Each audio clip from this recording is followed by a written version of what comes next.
Bonjour mon ami, c'est Lucia Léon Félix, coach en stratégie financière et business. Je te souhaite la bienvenue sur ma chaîne. Ici, je parle développement personnel, entrepreneuriat, business, stratégie financière. Donc, si l'une de ces thématiques t'intéresse, je t'invite chaleureusement à t'abonner à la chaîne. Tu peux également cliquer sur la petite cloche en bas à droite, comme ça tu seras averti par notification à chaque fois que je mettrai en ligne l'une de nos nombreuses vidéos hebdomadaires qui t'apportent du bon contenu, comme celle que je m'apprête à partager avec toi pour upgrader ta vie, augmenter tes finances et surtout, par-dessus tout, atteindre ce niveau de sérénité, de sécurité, de bien-être auquel tu aspires. Deuxième chose, va en barre de description, tu verras un lien, clique dessus. Il s'agit d'un tout petit questionnaire facile et rapide à remplir. Une fois que tu l'auras rempli, je t'offre une demi-heure de coaching stratégique gratuit pour mettre en place avec toi tes premières pistes, tes premiers objectifs pour upgrader tes finances et surtout vivre concrètement la vie à laquelle tu aspires. Sans plus tarder, entrons dans le vif du sujet et aujourd'hui nous allons parler de finances. Gérer ton argent n'a rien à voir avec ton salaire. Il faut savoir que lorsqu'on parle d'éducation financière, il y a des stratégies, il y a des techniques à appliquer, mais ces techniques s'appliquent en termes de revenus. Pourquoi j'ai décidé de faire cette vidéo? C'est parce que beaucoup de gens me disent « Oui, mais Lucia, je ne peux pas avoir un coach parce que je ne gagne pas assez. Je ne peux pas gérer mes finances parce que je n'ai pas un gros salaire. Lorsque mon salaire va augmenter, je pourrai mieux le gérer. Là, je suis tout le temps à découvert, mais ce n'est pas de ma faute parce que mon salaire n'est pas suffisamment conséquent. » En fait, j'ai voulu faire cette vidéo parce que tout ça, ce sont des excuses en fait. Ce ne sont que des excuses parce qu'en fait, l'argent n'a rien, absolument rien à voir avec le salaire. Pourquoi je te dis ça? C'est parce que tu as des gens qui gagnent 10 000 € par mois en tant que salarié. Tu as des cadres dirigeants qui touchent 10 000 € par mois, des fois plus. Tu as des consultants, des gens en profession libérale qui touchent 10 000 €, voire plus, chaque mois et qui pourtant, mois après mois, sont à découvert à la banque. Comment tu expliques ça? En fait, est-ce que gérer l'argent, ça a un rapport avec le salaire ou un rapport avec les revenus que l'on a? Non. Gérer son argent, c'est gérer des flux financiers qui entrent et qui sortent, quelle que soit leur provenance, qu'ils proviennent d'un salaire, qu'ils proviennent de la CAF, qu'ils proviennent d'allocations chômage, qu'ils proviennent de revenus d'investissement locatif, de dividendes de la bourse, de dividendes d'entreprise, peu importe. On gère des revenus, on gère des flux financiers.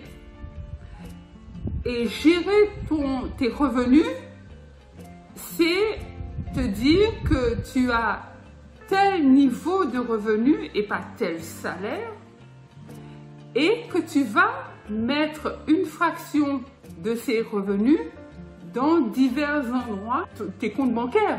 Ce que je préconise lorsque je parle d'organisation financière, parce que c'est bien de cela dont il s'agit, la gestion financière n'est somme toute que de l'organisation financière. Tu es d'accord avec moi?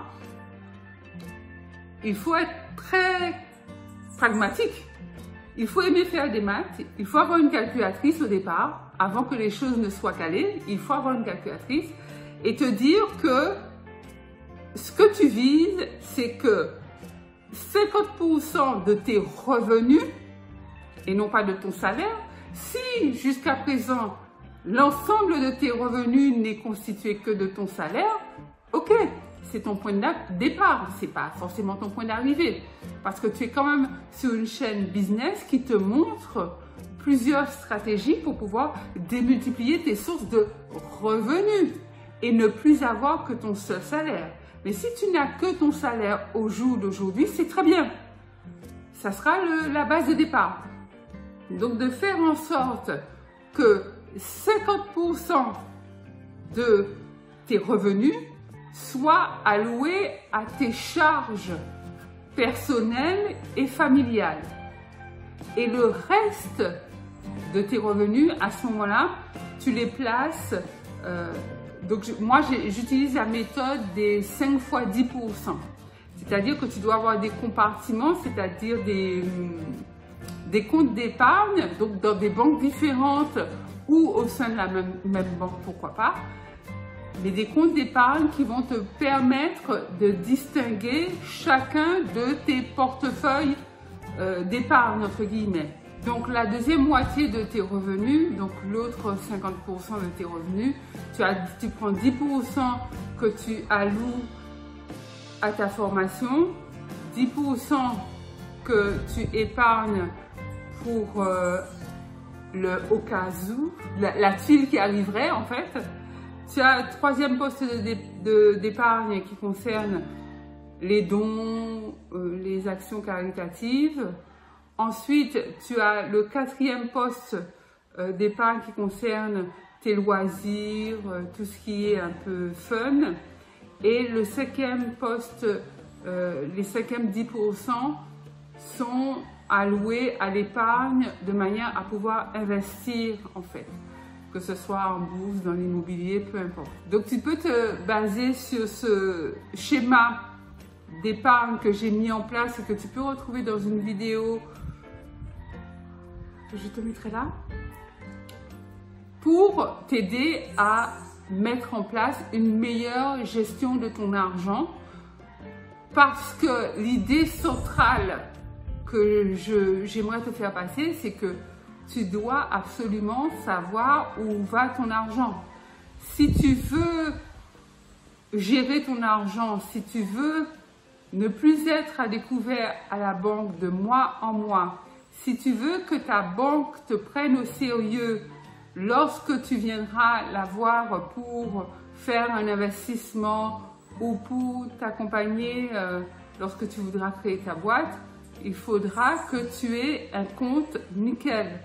Et encore une fois, les banquiers aiment bien voir que leurs clients ont de l'épargne. Le banquier, c'est un gestionnaire de risque.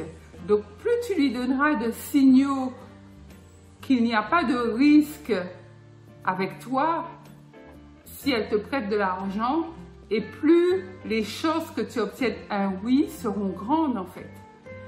Donc, tu peux avoir plusieurs comptes d'épargne que tu alimentes régulièrement avec des sommes, si petites soient-elles, c'est pas grave, mais au moins que tu fasses l'effort d'épargner. Et je veux dire, tu n'as pas besoin de te fixer de grands objectifs pour gérer ton argent. Démarre petit, démarre avec les moyens du bord, démarre avec ce que tu peux. Et petit à petit, tu vas augmenter le capital que tu peux mettre en épargne tous les mois. Et cet argent grossira bien plus vite que tu ne le penses.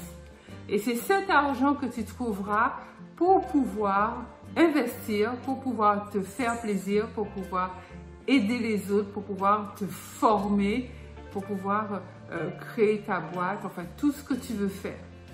Et de l'autre côté, tes charges, loyers, impôts, etc. seront sous contrôle. Ça sera payé parce qu'il n'est pas question que tu aies des dettes pour pouvoir investir. Donc, tu bannis les crédits conso, tu bannis les crédits que tu fais sur des objets ou même des événements passifs qui ne te rapportent absolument pas d'argent. Et tu te mets en tête d'investir sur des actifs. Donc j'ai plusieurs vidéos qui parlent et qui t'expliquent la différence entre un investissement sur un bien passif et un investissement sur un bien considéré comme étant un actif. Alors de toute manière, investissement sur un passif, c'est un non-sens parce qu'il n'y a pas moyen d'investir sur un passif. Un passif, c'est un bien qui, une fois que tu l'as acheté, il te rapporte zéro ou parfois même il te coûte encore de l'argent après l'achat. Donc c'est pas un investissement. Donc voilà mon ami ce que je voulais partager avec toi aujourd'hui pour bien faire la distinction avec toi que gérer ton argent n'a rien à voir avec ton salaire en soi. Dis-moi en commentaire, est-ce que tu arrives à gérer ton argent? Quels sont les points les plus difficiles que tu trouves à mettre en place? Je me ferai un plaisir de te lire et de te répondre. Pense à liker cette vidéo, un gros pouce bleu, à la partager massivement tout autour de toi, de manière à ce que l'information puisse parvenir et toucher le plus grand nombre possible et que notre communauté grandisse. Donc, tu dois faire partie de cette communauté. Abonne-toi si ce n'est déjà fait. C'est Lucela, coach en stratégie financière et business, qui te dit à très vite pour une nouvelle vidéo. Bye bye.